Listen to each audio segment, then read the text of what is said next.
Today on the podcast, I have Thaddius Ruszkowski. He's the CTO at Fuzati, and he's been building software platforms for over a decade now, from 25-person internal workflow systems to consumer-facing platforms with millions of users worldwide. He's also one of the few people that I've talked to who isn't theorizing about AI agents. He's running his own fleet in parallel every single day across different projects. And the most interesting part of this conversation, for me at least, is when we dive into what happens to value, to intellectual property, and to labor when production costs get this cheap. Because efficiency is literally just the starting round, and if you just stop there, you're going to miss out the real competitive advantage of AI. When it comes to AI, he also got in early as well. Within a week of the APIs being available, he built a chatbot system built and trained all the way from the ground up on the writings of St. Thomas Aquinas. In the convo, we get into running parallel agents without losing your mind, the hardware comeback, why on-prem or local is going to matter a lot more than people think, and why your intellectual property is actually more valuable now precisely because there's so much slop being produced. Now, let's get into it. Well, I mean, everybody's saying it's the APIs that you build everything around, and most people are there.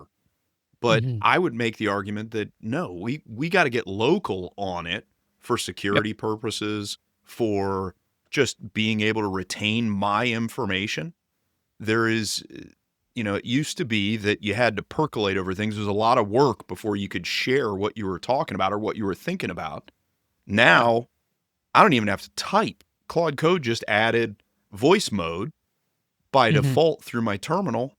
All right, now I can just talk to it. Well, that may be good, may also be crazy.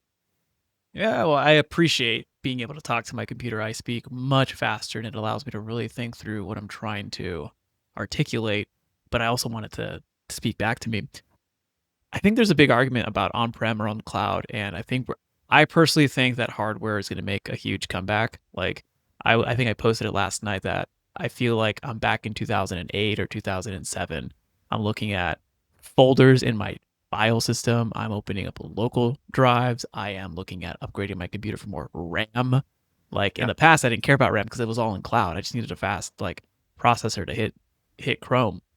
But now, I feel like I'm back in the chain. I'm like, I should just start Linux again. Like I should just go completely open source. I don't think you need to go that far, buddy. I know. I love my Ubuntu's though. Oh, I tell you what, I love the machines I have right now. There was a period of time where I had a MacBook Pro probably about, 4 or 5 years ago, and you could barely type on it. Now, that made doing work difficult. Now, my golly, I am all about this thing. And the things I'm able to do with the AI is just, it's unbelievable. It's opened up an opportunity for me to get ideas out of my head much faster than just having to make sure that I'm writing the proper case statement. I feel like the work for me is now at the speed of my thoughts. I can work as quickly as I can think, and I can have now a couple agents running for me. And as they're pondering and tinkering, I'm on to the next thought for this other thing, on to the next thought for this other thing. And it takes a little bit of learning to figure out that muscle, because it does create mental fatigue if you're doing too much content switching. But now I feel like in flow. It feels like a flow now. But one of the things that I'm noticing, and I mean, obviously for knowledge workers, or for techies, or for technologists and leading developers, I think I'm in between. I'm a techie, I want to be a developer, but I'm not. But I'm definitely not not afraid of the terminal. I'm still astounded how the number of people that aren't actually playing with this stuff, actually learning, and I feel like there is a chasm to cross. Once you open your eyes, you're like, oh crap, this is what's possible. Help me walk through. I'm trying to encourage people to start playing with this stuff, to building and figuring out. There are some realistic obstacles. Maybe price could be it, hardware could be it. There's also some ideological obstacles, but help me walk through that chasm. And now, how has your work evolved? And how are you seeing it tangibly? And I think this is going to be important to share a real story of how has your work shifted over the last 6 to 8 weeks? Sure. So I have shifted significantly in being able to rely on agents. Now, this being said, I think there's an important caveat that this is changing so fast that Mhm. 2 weeks from now, there could be something else that one of the frontier models rolls out that makes a statement irrelevant. But Yeah. from the concept, starting with the chatbot, when AI came out and ChatGPT came up, a coworker and I decided we'd put together a chatbot using RAG that would Mm. mimic being somebody, right? So it took a personality, took the writings of St. Thomas Aquinas, and we made Aquinas Chat within a week of the API being available. And we thought, okay, there's some real opportunities here, but we write code. So we knew that Yeah. this was something, and people were excited about it. They were moved by it. There wasn't a whole lot of movement, I would say, for a while. A lot of things Yeah. changed, but it was happening behind the scenes. We used chatbots to brainstorm ideas or try and solve things, right? Yeah. And I what level of nerd should I embrace here for this conversation? If I You say just something dive like in. Just CLI, right? Command just line define the interface terms. through the Let's terminal. define. Yeah. Yeah. Sure. So I sit there and work in IDEs or code terminals, right? Where you sit and write code, it runs different options in the background. You can see what's going on. This is specific to writing code, building software. As context, over the last decade, I've built platforms from using, 25 people with very specific workflows to platforms that have 1.6 million user accounts in it that are widely used across the United States and Canada. Those platforms all have taken a significant amount of time. So Yeah. your question of how has this evolved? Those platforms, we would go in and we work on the code, troubleshooting problems, doing all the things we would normally do. As AI has evolved, and because code is so logical, right? Start at this place and it's just going to follow through all the steps. We can now use it to go in and troubleshoot problems and get ideas. And so Mm. that was the first use that we really jumped into. Point me at the problem and I'll fix it, because there was the Mhm. problem with hallucination in the code, right? Yeah. We couldn't rely on it giving us a consistent good answer, but we knew it could get to a place real quick and it could scan multiple scenarios very fast. So that was our first roll into using it to troubleshoot code. Now we go in and say, brainstorm solutions with us. So I Mhm. am teaching my team how to use this software, to use artificial intelligence to solve problems, to identify where the issue is, and then use our own critical thinking to say, knowing the entire software code base, all of the other functionality, all of the items that rely on this is the right solution. Now, Claude or Codex, go make this change for me. So we're still driving the development of it, You're but orchestrating. we're orchestrating. Exactly. And so at times, if you were to look at my setup, I may have 4 different projects going on, to your Yeah. point from earlier, and I'm jumping from this project to that project while the API, while the AI is churning through, what is this thing doing? What's that? Where's the problem here? Yeah. It's pretty, and I was gonna ask you how many agents you got running up so far, like, behind the scenes right now? Like, how many Right you got now, right now? right now I shut it all down because I was nervous about making sure we could record. Look at But him. prior to this, I had 1, 2, 3, 4. I had 5 agents running on 5 different projects. Oh my gosh, I only had 3. So, maybe next Hey, time. no, you know what? I was having a conversation with a developer today, and I'm trying to bring my team along Mhm. on this, and he wasn't real comfortable in terminal doing the work, and I had him in Mm. Codex, right, in this Yeah. scenario. But there's simple little things that by giving him the tools, he felt more comfortable taking the chance, right? Yeah. And the practical example, 2 terminal windows open, both look the same with code flying by on them like something out of the Matrix, right? You know the Stickies app on the Mac? Yeah. Yeah. I just said, put a sticky above each one of these windows so you know which project this is or what you're Entitled. trying to do, Oh, right? that's great. Old So school, put man. seriously, why I try and remember my solve sticky something? apps. I love it. Yes. Yeah. And there's a default one in the Mac, and he didn't know it was there. So I got to open up and go like true old Dang. school on it. Did you open up? Did you open up chess while you were at it too? Did I what? Did you open up chess, the chess game from the Mac No, while no, you no, were no, at it no. too?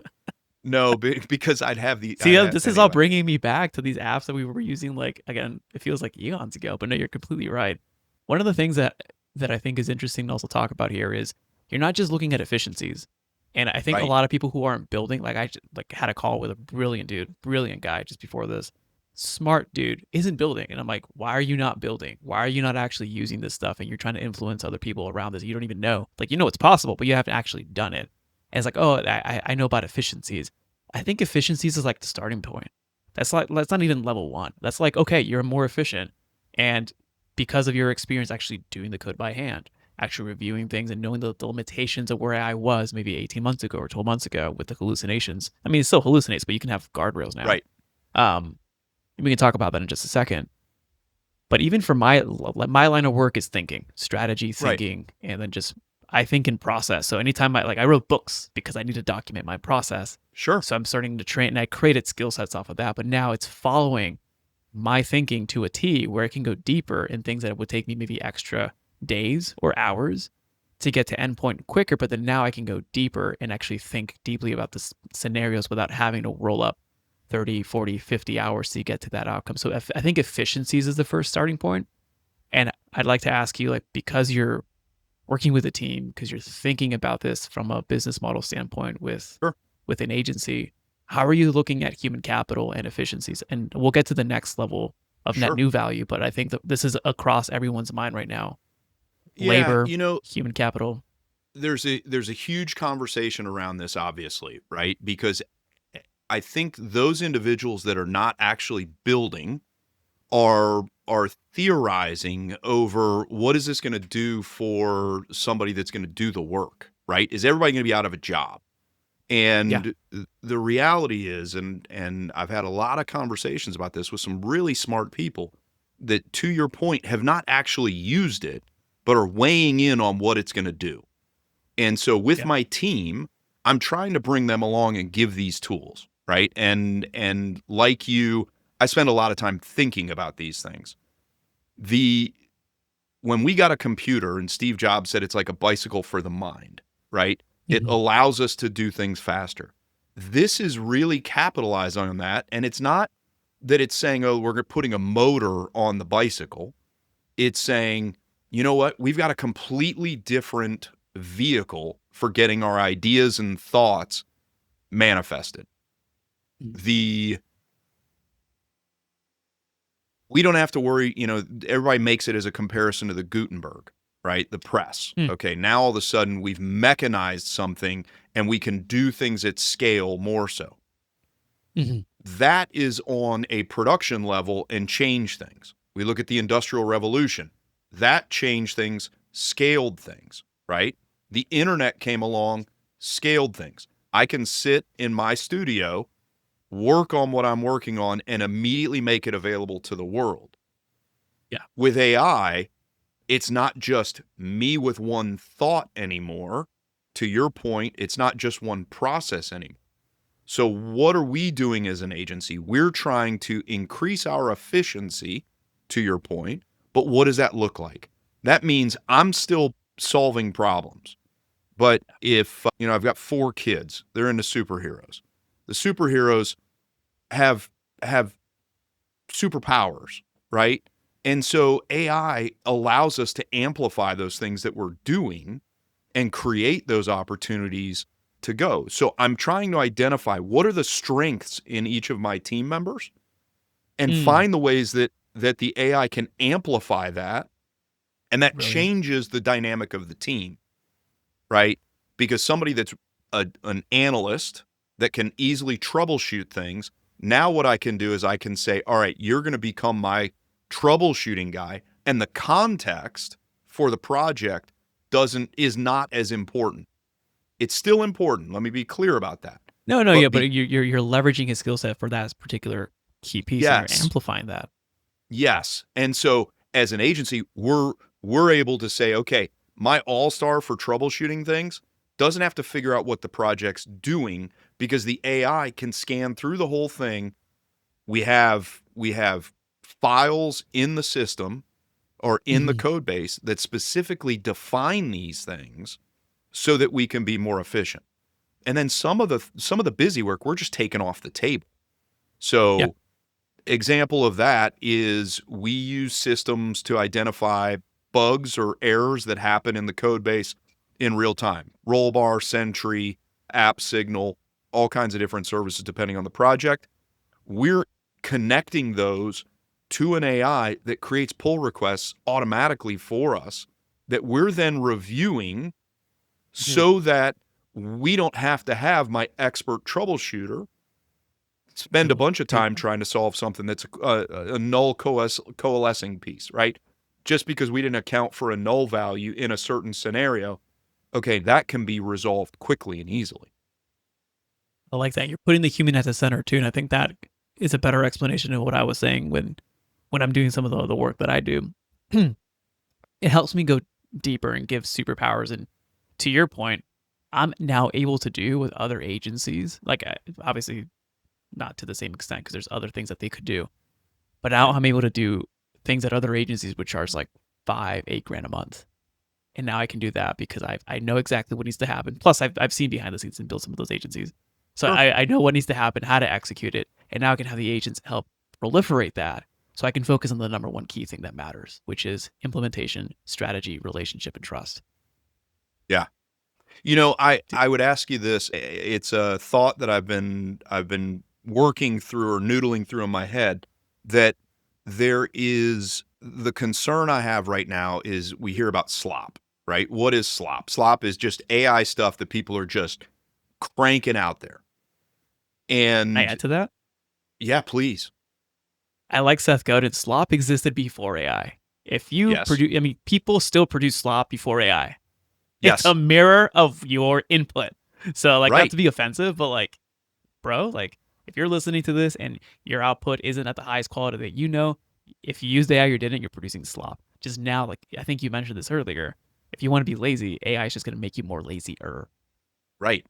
Or if you're just looking to, and look, there's a place for making a buck, right? If it's Yeah. just Yeah. about churning the dollar, AI is going to give you all kinds of opportunities for that. Hop on YouTube, hop on X, hop on any of the platforms, and you'll see people selling all those, here's a quick way to do something. I get it. Mhm. What I would encourage people, and I would encourage your listeners, is there are there are things that you're doing that you can do better with the use of AI if you understand what that really means, right? But Mhm. but the thinking aspect, right? You've mentioned it a couple times. We have to embrace the novel ideas that we come up with because AI is not at a place yet where it's coming up with novel ideas. It's Novelty. Yeah. synthesizing everything that has existed, and because they're throwing massive compute at it, it allows it to make a few more connections. But that new idea, that inspired idea, that's Yeah. still very human. Yeah, I'm gonna go a little to mystic here, and it's like the levels or stages. I don't know if we call them consciousness or levels of being. Like plant being just exists, and there's animal being that I know people may argue that they are super highly conscious, but I also know that we might be perceiving that. Then there's animal, like human, like consciousness and how we perceive things, how we can think outside. And this is like a physical thing, AI is still in bits. Like we literally created it, we literally coded it. It's learning to upon itself because we coded it that way, but it's still contained in bits. It's not atoms like how we are Right. atoms, and we can think in bits. So we can actually extrapolate things outside, and it's like what we talked about earlier. If you're not building it, you could theorize what could happen, and AI can theorize what's potential, but it won't know until it's actually there, and it's not there. So I think It just can it can model things. There's a really yeah, interesting book, Max Tegmark out of MIT, Life 3.0, I think it is. It's Max Tegmark, Life 3.0. He wrote it years ago. He's an AI guy out of MIT. but he walks you through machine learning into AI and then how it could turn into creating a whole new being. Mm. Long, thick book. But the idea that as Elon's looking at robots, right? His Mhm. Optimus, he wants to make fleets and just hundreds of thousands of them. I think we have to look at all of the people that are selling these services and say, what's the motivation behind doing it, right? I think we can Mhm. see some clear delineations on how they're looking to go. And to that point, each of these AI tools differentiates in what it's really good at, right? What it's Yeah. focused on, what it's built for, right? A Phillips head screwdriver versus a flathead screwdriver. Each of these tools are out there to use. And they have an ethos, and ethos and ideology is defining the game. Like if you, I'm not going to bring up the news, but just look at the news in the last 90 days. I think to move forward to net new value. So we talked about efficiencies and helping your team become get superpowers. So there is Yes. that efficiency where you're able to do things faster, but then now you're kind of realming into net new value creation, value that Yes. wasn't easily accessible or physically possible in the past, and then now with teams of Hmm. superpowers. How are you thinking about net new value in your organization, as well as like you playing around with the tools and what you've seen the frontier? Yeah. So here, this is I think it's twofold. One is the obvious. As my team gets more efficient, I'm able to do more in less time. So we start looking at, okay, we're solving the problem and we have to figure out how to price things that is about the solution, not just about how many hours does it take to get something done, right? Mm-hmm. Because there are other expenses associated with being more efficient, Yeah, but it's not a one to one. So there is that aspect of, okay, if it takes me 50% of the time it used to take me, that means I can take on 50% more client with the same same personnel, team. same Yeah. same team, which is awesome. Or what we're doing is we're also looking at, okay, if I now have 50% of time, I'm just using a random number Arbitrary number. for Yeah. demonstration here, right? So 50% more time, I'm splitting that up. 25% of that time, I'm trying to bring in new business to do work with it, right? With the team. But then I'm taking a page out of Google's playbook and saying with that other 25%, let's come up with those ideas that we've been kicking around that as an agency we can own, right? Because as an agency, we're so often tied to the decisions of the clients. Mhm. And, that's great, right? Their organizations are there. But we have collective learnings from that we'd like to be able to capitalize on. So building new applications, building new software, building resources for people to Mhm. use that they can capitalize on. And then there's the other side of it. And Raul, we've known each other for a long time. Some of it's just playing, right? Some of it is Yeah. just have You a just good have to time have with it, fun. see what you figure out. Because, nobody, okay, not nobody.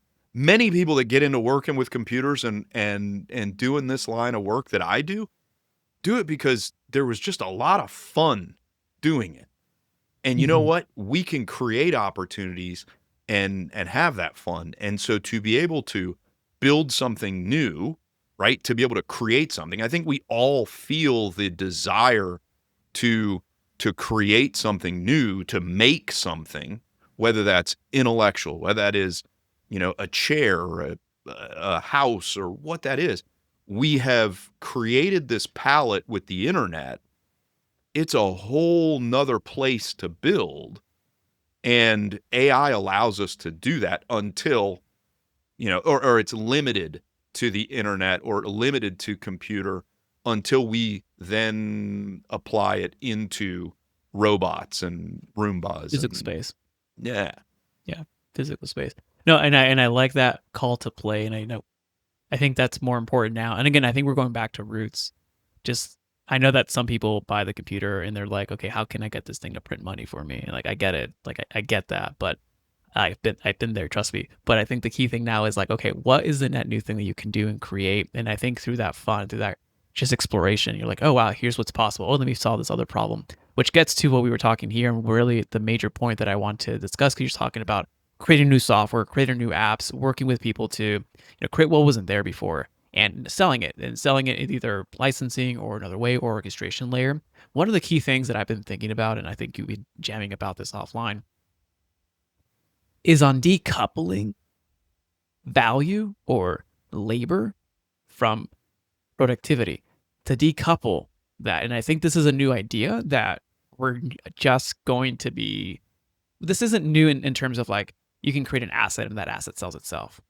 Right. But in the past, those assets were software, information, courses, and that's okay. Courses and information, it's effectively dead in my humble opinion, because information is like at the fingertips with the internet, and now with AI, like you can literally just learn this thing, learn it for me. Software, I think it has its, you tell me, I think like it has a Sure. lifeline, just a pure software play. I think there's going to be like an orchestration layer to create agents to work with the software so that you can still get jobs done. And software's not going away. It's just going to change in terms of being an API play and a software outcome-based thing. But I'm curious to get your thoughts on decoupling.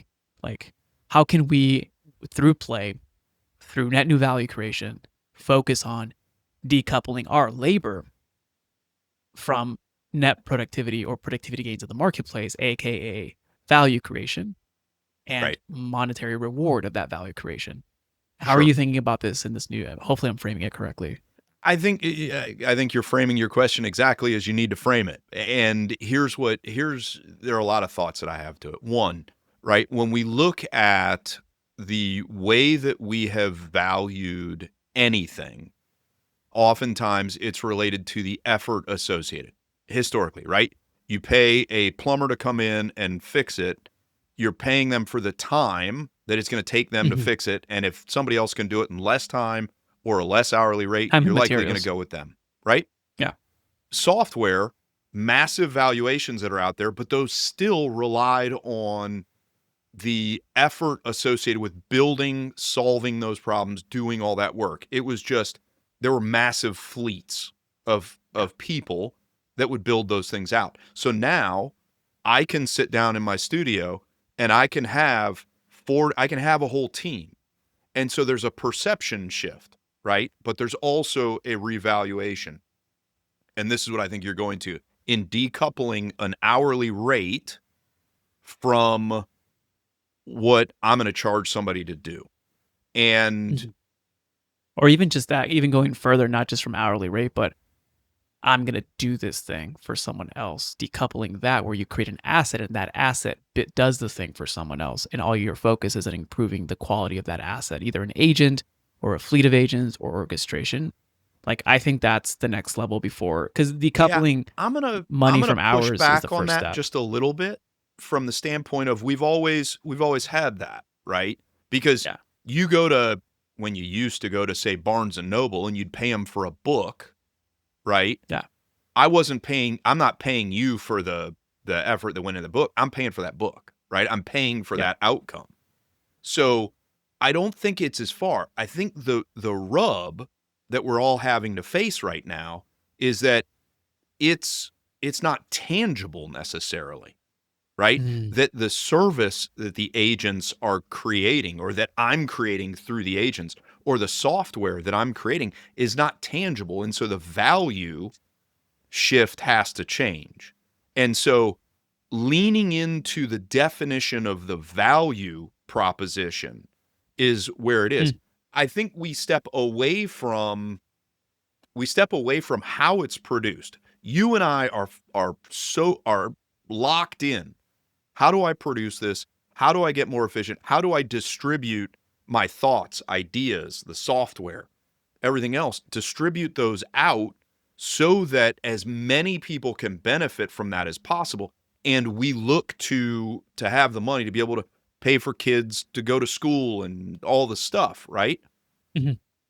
So decoupling is really more about re-educating people in a real value of something that's there. Does that make sense? I know it's not a direct I know where answer. you're leading to. Yeah. I know where you're leading to, where it is a perception shift, and I think we're going through that perception shift. I think you might have glossed over it for the listeners, or maybe I'm just wanting to double No, go down on ahead. this, but the valuation, like you said something super important about the valuation of SaaS companies, like they are going to be rebalanced. And I think you Yes. mentioned because of the headcount to that. And that doesn't mean that software is going to crash. And I think I agree with Jamie Dimon when he mentions like this is an overreaction, but it's nonetheless, Mr. Market is irrational. Right. Either way, there is going to be rebalance where the multiples aren't going to be as high simply because of the production layer is going to be more efficient, cost efficient, etc. But software in itself, it's still going to be important. But I think to your point, if I'm understanding it correctly, and I alluded to this earlier, we still had books, we still had info products, we still had coaching. Maybe I want to reframe the question of what does that asset that we create of the future look like? Because if in the past I could create a book, and that book I could put 20 years of wisdom in 200 pages and charge you $25 for it, Right. or a course, like that's those are still viable avenues. But what does that asset look like in the future based on what you're seeing and what you're building now? Is it still So, software? Is it still information? Is there a new class? okay, let's start with the easiest is yes, there is a transition period here, right? Yeah. We are in a time of transition that nobody really knows what it's going to be like in 3 or 4 years. But the acceleration rate right now is Happening. massive, right? Yeah. And the stuff that you and I are talking about would have been crazy. Even, you know, anybody 10 years older than me, right? They're thinking, no way. There are people around our same that just aren't in it and understand. I think Mhm. it was may have been you that sent me there's like 2% of the population or less than that have ever even Like really three. worked with AI, right? Yeah. It's like around three that pay for it actively. So trying to understand what it is that we produce. If we go back to my working theory that it's giving superpowers to the individuals that are there, right? I think there is a scenario where we're still paying for the same things we're paying for. Mm. It's just a different execution, right? That maybe we're still producing the books. I was talking to a buddy of mine, and he's like, I've always wanted to write a book, but I've never been able to sit down and do it. And he's like, I'm going to do it with AI, right? And he started into it, and he started what everybody does: write me a book. Okay, Yeah. Yeah. right? That's not gonna. There's gonna be zero value in that because Yeah. anybody can sit down to do that. The value creation is when we can take the individual, what we would produce, and do that in a way that somebody else sees value in. The beauty of the internet was you could create Gumby socks and you could find a market for it because you could reach The everybody in the market for world, anything. right? Yeah.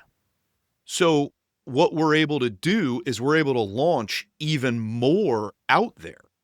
So what I would encourage with the listeners as you're looking at the business that you're in, there's a lot of gloom and doom, right now, and there's a lot of overhype. Yeah. The stayed course with an eye toward the future that says, what can I amplify using digital products, digital services? That's where I need to be looking right now, right? Because the vast majority of them are not going to be saying, okay, I'm going to take this and build robots that go and do the whole thing. If there are individuals listening to this that are your listeners, please reach out to me. I'd love to be involved. But the vast majority of us are going to continue doing what we're doing. We're just going to be able to do it more heightened, right? Yeah. More extreme.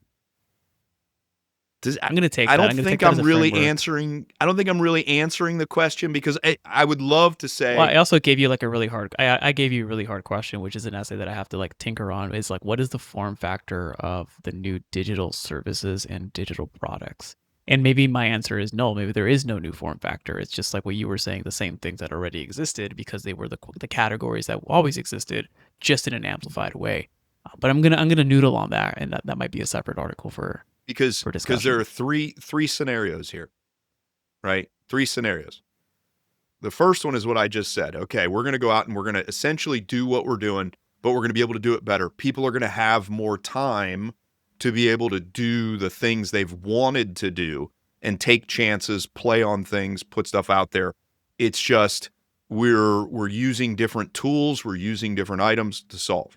The other is a singularity where all of a sudden AIs take over and they're doing everything and we're all sitting back and going, okay, Where's my that's it. UBI check? Right? Where is Yeah. it? Just send me some money. I'll sit around and eat whatever. I don't think we're wired that way as humans to Yeah. let that play out. I think we have to create. I just think Yeah. innately we are here to create. And that's that. The other is AI takes over, the whole thing goes south, and we're all gone. Right? Like, That's not a but non-zero it's chance. not a non-zero situation. But right now, what I would say is that because no one knows that thing and things are Build it. accelerating and changing so rapidly, there's hot takes are king, right? I'm gonna say the world's going great or the world's falling apart, and that's the conversation around AI. And I think the practical conversation of how can I use it, to your point, how can I really use it and build something and do something? That's what's going to define that thing in the future. Yeah. And I think to close that loop is the future isn't written. So you, if you're listening to this and you're activated by it, just go build it. Like literally go build it and do what you can in your sphere of the world with who you have a relationship with, who you can amplify, and the work that you can do and your skills and talents. So I think that's a good close to that big discussion. Do you want to do like a quick bullet hot seat round, like quick questions? Gotta Sure, hit me. Let's see if yeah, I can even be gotta. quick. I have a tendency to ramble. Well, I got like three that are like quick hits. They may not be the Yeah, yeah. easiest, but also just quick hits of, and then we'll close with where people can find you. But the Mhm. first quick hit is how do you think about quality assurance in terms of making sure that what your agents are producing, you have quality assurance standards? Is that a skill set that you set up? Is that a markdown that they have per Claude code instance? It's both because everything the beauty of software development is it either works or it doesn't, right? When you write something, you launch it, it works or it doesn't. Quality control on that, yes, we have code review that goes through the agents, but because my guys are learning this now, just like everybody else, I don't let anything go into a code base that they can't explain to me. So we sit Mm, down, they go through on our daily stand up. Here's the work I did yesterday. This is what we're produced. These are the items. I'm confident that what I'm putting in here is going to work and not cause problems with our clients.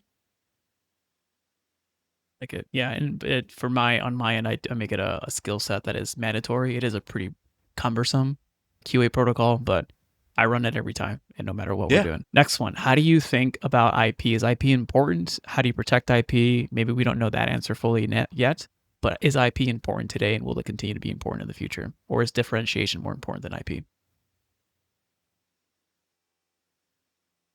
I think IP is even more important now from a value standpoint. And what do I Yeah. mean by that? Anybody can sit there with a smartphone and pop off with an idea. Yep. And some are good, some are great, some are terrible, but they're all out there. And as we've discussed, there's going to be plenty of stuff out there. The good ideas, the good IP is noodled on, is thought through. It takes more effort to really generate good IP than it has in the past because there will be so much garbage that is just floated everywhere. Yeah. So I would say IP is even more valuable. Mm-hmm. And yeah, Because it that's is what your I'd say. differentiator. Yeah. Yeah, I think it's hard to defend IP now, and I don't know if we real will own it. I think IP is sure. everything, like the processes that I'm able to do the thing. It's because I've thought about it, and IP is literally everything. Now, is it defensible in the future? Is it going to be easily swiped? I'm not sure. So I would marry that IP plus distribution is critical. I Distribution either through ideas or distribution through selling. All right, I'm going to come back. I know it's a hot take, and I was thinking, or sorry, a quick take, and I was thinking it was one response and go, but I need to respond to that.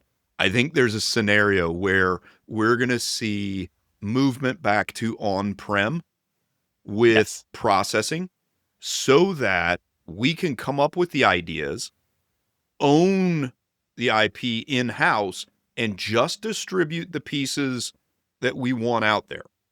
So who I am, what I do stays here, right? Mm-hmm.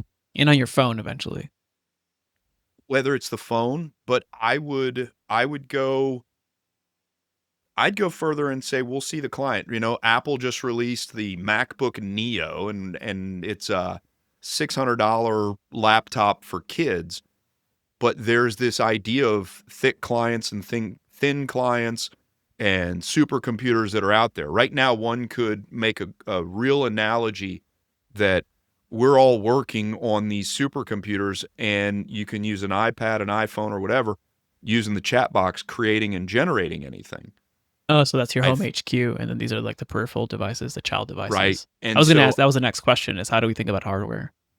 I think we're going to come back to, you know, I've been looking, there's the whole open claw Mac Mini, everybody rushing out to buy one because of the whole thing. I've been looking at, okay, what hardware do I want to put in at house so that I can do things like install a local LLM that I'm not tied to the cost of the APIs. And there are sacrifices you have to make in performance. So be it, right? They're so nominal that you can't tell, apparently. Right. But that could change if all of a sudden you say, okay, I've hit something. Right there, you go to the App Store right now and look at any of these rapper apps, and I don't mean that in the Oh, yeah. Tupac and Biggie. I mean that in the it's a software wrapped around API calls, and you'll see they're all based on subscription because they know they're going to be pinging the APIs. They know that they're going to churn because the value will be a quick hit. They're the sugar apps, I call them. And there's no sustenance to them ongoing, right? You use them for a little while, then they're gone, and it's all based on API usage. I think what we That can makes do sense. for people like us that are building things, getting something that generates and does specific tools and sets in hardware local, Mhm. freeing us from having to be tied to API usage for the majority of our tasks Yeah. is going to be the future of this thing. You just talked me into the Mac Studio. Thank you, Thad. Hey, just wait. Oh, yeah. We got to see what they're going to do. There are We'll see what rumors that happens there's in a new one June. coming. Yeah. Yeah, M5. Yeah. Final hit is, how do you disclose like AI policies with clientele? Like, there could be a divide depending on the industry that you're in. Do you Sure. disclose that as a policy? Is it on your privacy terms? Is it on your contract? This is an opinion. This is not legal advice. Just like, what are you thinking and how are you doing it? Yeah, the way that we're handling it, because it's new and as you alluded to there, can be very divisive. We're using it in places where we know that the impact is large internal and small external to begin with, Mm, right? got it. So inside, I'm using it on all kinds of building and doing things. But we always tell the clients, hey, we did use AI associated with this. If you'd like us to stop, just let us know, right? In Is there all of really our a stop contracts. button? Is there really a stop button ever? Do you really The, think that we're going to be able to be so, I'm going to do everything by paper? Do you think that's possible? Because like even like my Gmail, it's like not paper. processes my emails. It's not I paper. know, but I'm alluding to. I But honestly think but that it's if you're like not using AI, it feels it's like it. editing a photo with AI versus editing a photo in Photoshop. Like that's the difference. Now I Makes know sense. Photoshop has, it has stuff One click mixed ML. in, Yep. right? But that's where the differentiation comes. At this point from our agency, right? Doing digital marketing, building software, building websites, doing all these things, we can we could set up AI to replace a significant portion of this stuff.